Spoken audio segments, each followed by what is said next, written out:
नमस्कार।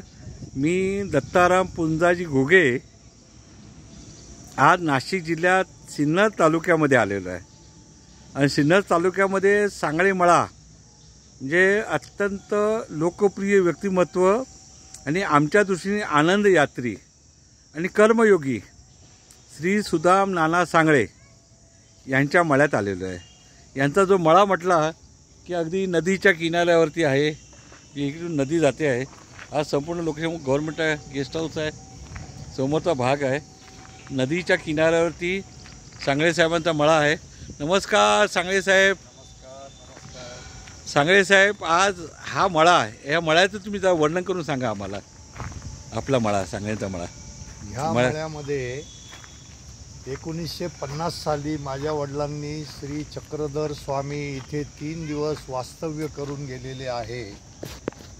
इथे पूर्वी वैद्यनाथाचं मंदिर होतं आणि चक्रधर स्वामींनी इथे भोजनस्थान म्हणून जेवण केलेलं आहे।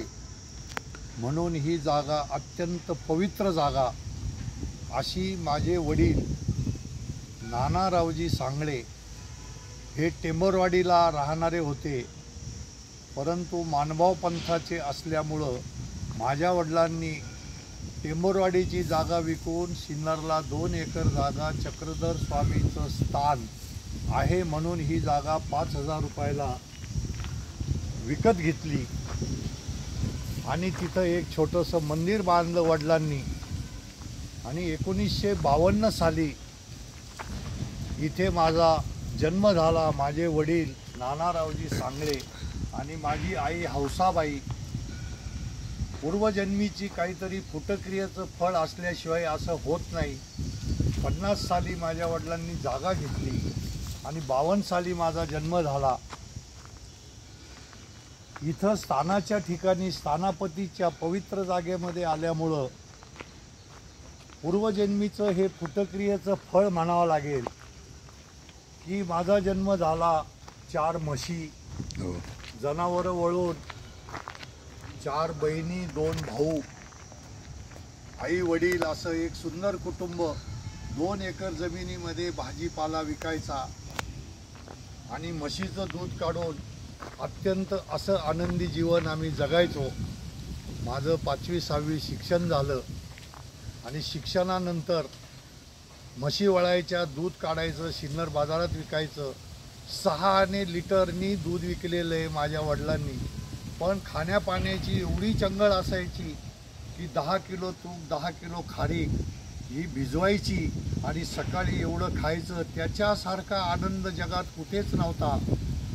सांगळे साहेब, ते स्वस्ताईचे दिवस होते, त्यावेळची माणसं, त्यावेळेचं आपण वर्णन कराल। तुमचे पिताश्री म्हणजे आमचे आदरणीय नाना रावजी सांगळे साहेब 103 वर्ष जगले आणि या वास्तूत त्यांचं हे झालं।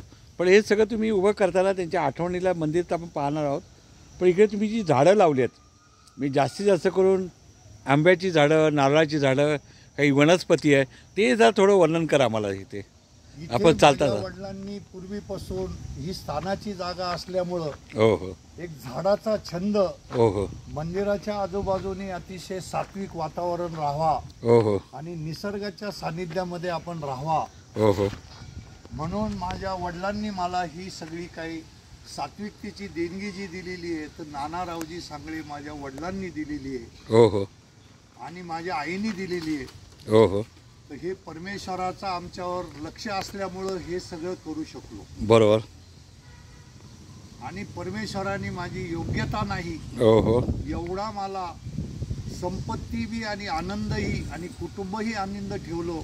अनेक जन्माचा मी काहीतरी पुण्यकर्म केल्याशिवाय हे माझ्या नशिबी नाही, म्हणूनच त्याला गीतेमधला फुटक्रियेचं फळ म्हणतात।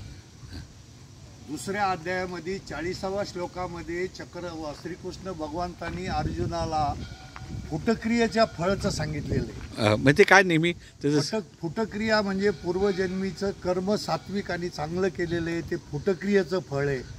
आणि ह्या जन्मी मी काय चांगलं करील, मी मानभाव पंथाचा असल्यामुळं मुंगी सुद्धा मारत नाही। सात्विक संपत्ती आणि सात्विक माणसाला आनंद मिळतो, आसुरी संपत्तीचा आनंद मिळत नाही।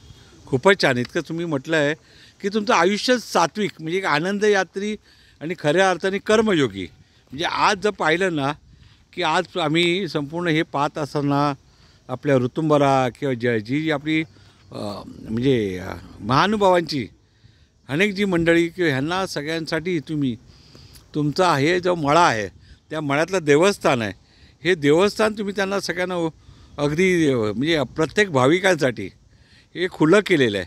नाही तर आजच्या काळात काय होतं, बरेचसे जे आपले जे स्थळं आहेत ते त्याचं केवळ व्यापारीकरण होतं, पण तुमचा हा एक उदात्त हेतू. पण आज ती तुमच्याकडे नारळाची झाडं, आज इकडे पाहिलं तर बघा इतकं पाण्याचं संपूर्ण सिन्नरमध्ये आल्यानंतर की आज वेगळा मला आनंद वाटतो आहे.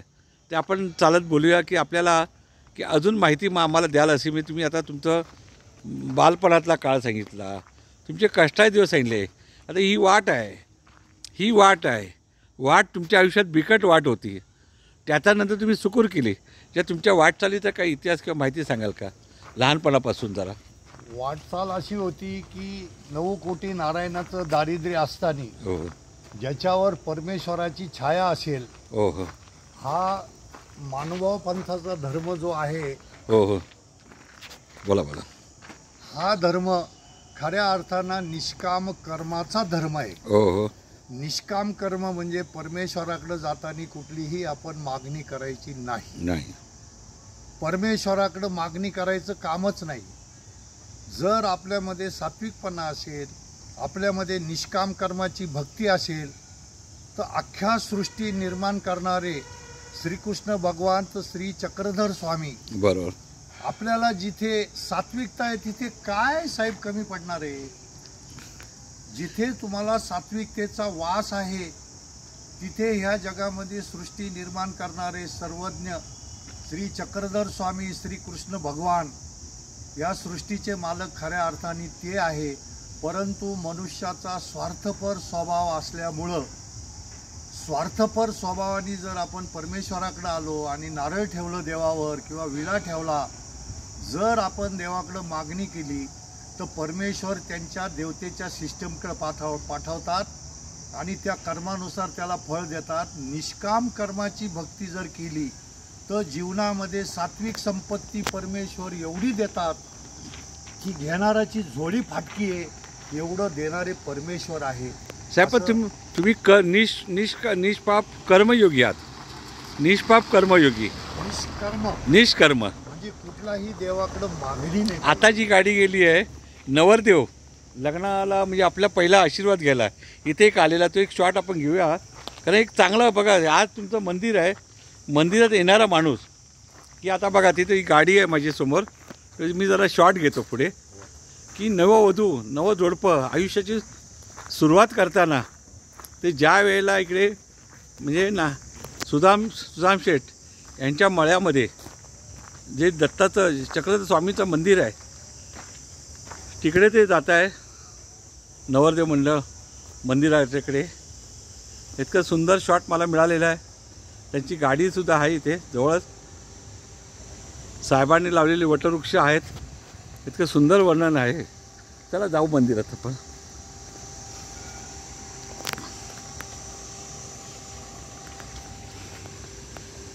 मंदिरात मी येतो साहेब.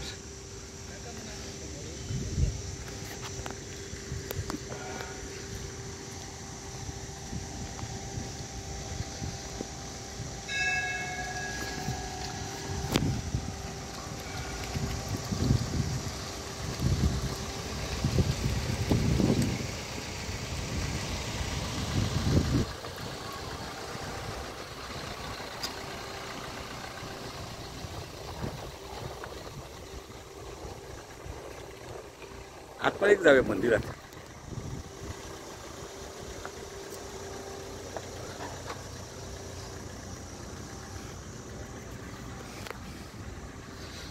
आता इतकं सुंदर मंदिर चक्रधर स्वामींचं.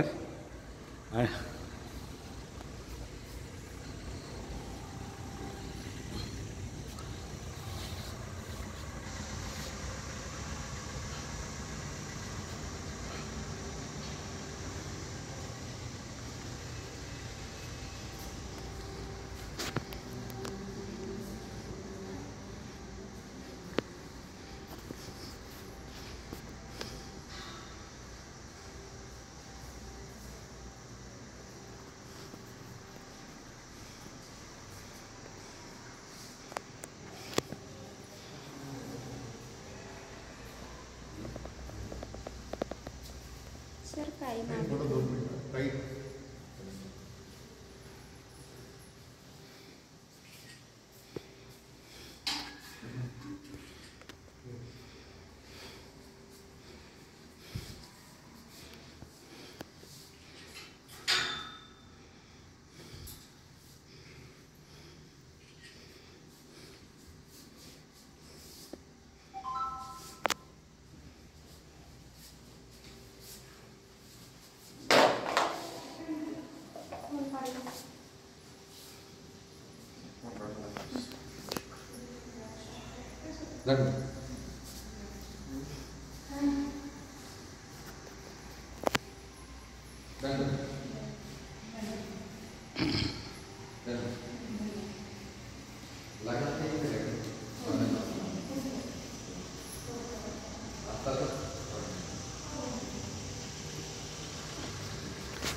इथे उभे राहा. या इथे. बाळ, तुमच्या लग्नाचा आजचा हा दिवस, म्हणजे लग्न झालं की होणार आज? लग्न होणार आहे आणि तुम्ही देवाचा आशीर्वाद घ्यायला आलेले आहात. तर आपलं पूर्ण नाव काय? जयदीप नानाजी शेलार.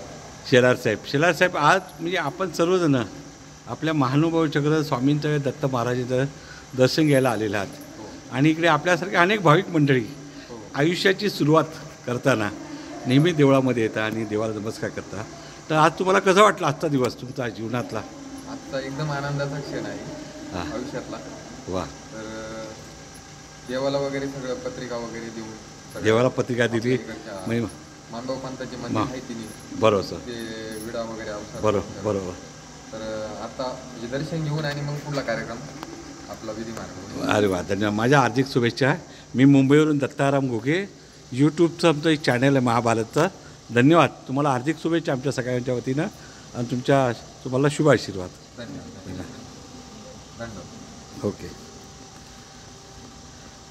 आमच्या साध्वी त्यांच्या मुलाखत त्यांना उभं करा नाही, त्यांच्याबरोबर त्यांना उभं करा इथे जवळ. ताई या इकडे. आपल्या धर्माबद्दल माहिती द्या, आपल्या धर्माची काय ते या ना ताई, सगळे या. हो या, तुम्ही एक जण बोला थोडंसं धर्मावर. आमचा Mahabharat news 9. Mahabharat news 9 card वगैरे एक तुमचा नंबर देऊ ना मला इथे. एक नंबर द्या ना कागदावर. त्यांनी ना नंबर द्या ना त्यांना. त्यांच्या पहिले पेन.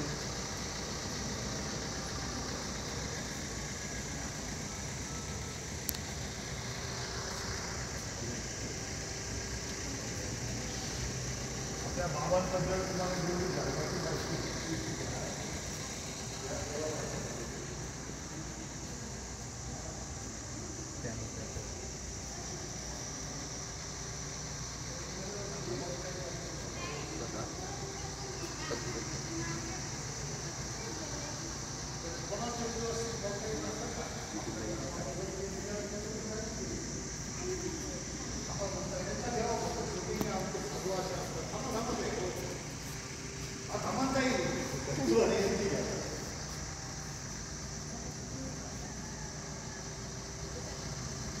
यांची घ्या. काही पुढे तिकडे घेऊ. थोडंसं धर्म पाळतात. घेऊ का तिकडे? त्यांची पुढे घ्यायची. इकडे करायचं. नाही आता फक्त अशीच घेता. नंबर दिलाय बघा त्याच्यावर. हां मी करतो. हां महाभारत. चला महाभारत घेऊन जाईल सगळं पाठवतो. अजून काय धर्मामध्ये साहेब तुम्ही उभे राहा ना. आता सगळ्या सात्विक जे काय की देवासाठी संपूर्ण आयुष्य चंदनासारखा झिजवून ज्या बिचाऱ्या आज देवाला प्रत्यक्ष दंडवत करायला आले आणि अख्खं सिन्नरचं एक श्रद्धास्थान आहे. तर सांगळे साहेब हे जे उभं केलं आहे या मंदिराचा एक इतिहास तो आपण अजूनही आता पुन्हा कथन केला बरोबर, कारण अख्खं सिन्नरचं एक आकर्षण झालेलं आहे. आज बघा की तुमच्याकडे येणारा नवीन तरुणी की आपल्या जीवनाचं सुरुवात करण्यासाठी देवाला पत्रिका देणं, देवाला लग्नाला बोलवणं, अशा ज्या प्रथा आहेत त्या प्रथेचंही पालन करतात किंवा अशी अनेक जी मंडळी आहेत. तर आपण जरा माहिती द्या मंदिराबद्दल. इथे 800 वर्षापूर्वी चक्रधर स्वामी हो महाराष्ट्रामध्ये ज्ञानेश्वराच्या अगोदर 800 वर्षापूर्वी चक्रधर स्वामी इथे महाराष्ट्रामध्ये जेव्हा आले होते त्यावेळेला सिन्नरमध्ये 9 महिने राहिलेले. सिन्नरला 14 चौकाचा वाडा होता. त्या वाड्यामध्ये चक्रधर स्वामी 800 वर्षापूर्वी तिथे राहायचे आणि भोजन करण्यासाठी इथं भोजनस्थान म्हणून सांगळेंचा मळा आत्ता म्हणतात, पण पूर्वी भोजनस्थान नाव आहे. इथे चक्रधर स्वामींनी भिक्षा मागून इथे जेवण केलेलं आहे. आणि पट्टीशाळा, 14 चौकाचा वाडा असे 9 महिने ह्या मानुभाव पंथाची तशीही म्हटलं तर काशी आहे. असा हा इतिहास आहे. चक्रधर स्वामींनी सगळ्या जवळजवळ ते कॉलेजमध्ये सुद्धा चक्रधर स्वामींचे धडे होते आहे. आणि चक्रधर स्वामींचा परमेश्वर अवतार हे चक्रधर स्वामी ज्ञानेश्वराच्या अगोदर संपूर्ण गीतेचा संस्कृतमध्ये मराठी अर्थ चक्रधर स्वामींनी सांगितलेला आहे. असा इतिहास आहे. वा, बघा एक किती सात्विक आहे. आज बघा की तुमच्या आपल्या मंदिरामध्ये येणाऱ्या माणसाच्या मनातलं पवित्रता, येणाऱ्या माणसाबद्दल एक मंदिराबद्दलचं असलं देवाचं श्रद्धास्थान, दत्त दिगंबर की आपले चक्रधर स्वामी, हे सगळं पाहत असताना आजही की आपण इकडे पवित्रता टिकवलेली आहेत.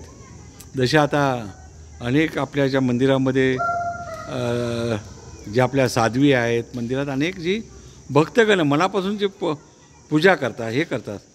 पण या मंदिरामध्ये आपले पिताश्री, ज्याला आम्ही दूरदर्शनच्या शूटिंगसाठी आलो होतो सह्याद्री वाहिनीचं सिन्नरविषयी, तर त्यावेळेला हे श्री क्षेत्र सिन्नरच्या तुमचे पिताश्री 103 वर्षाचं वय होतं. 103 वर्ष. त्यावेळेला आम्ही त्यांची इकडे मुलाखत घेतली आणि त्यांचंही शेवटी इथेच त्यांचं हे झालं का शेवट त्यांनी स्मरण करता करता माझ्या आईला 32 वर्ष झाले जाऊन 32 वर्ष माझे वडील ह्या मंदिरामध्ये नामस्मरण करत होते.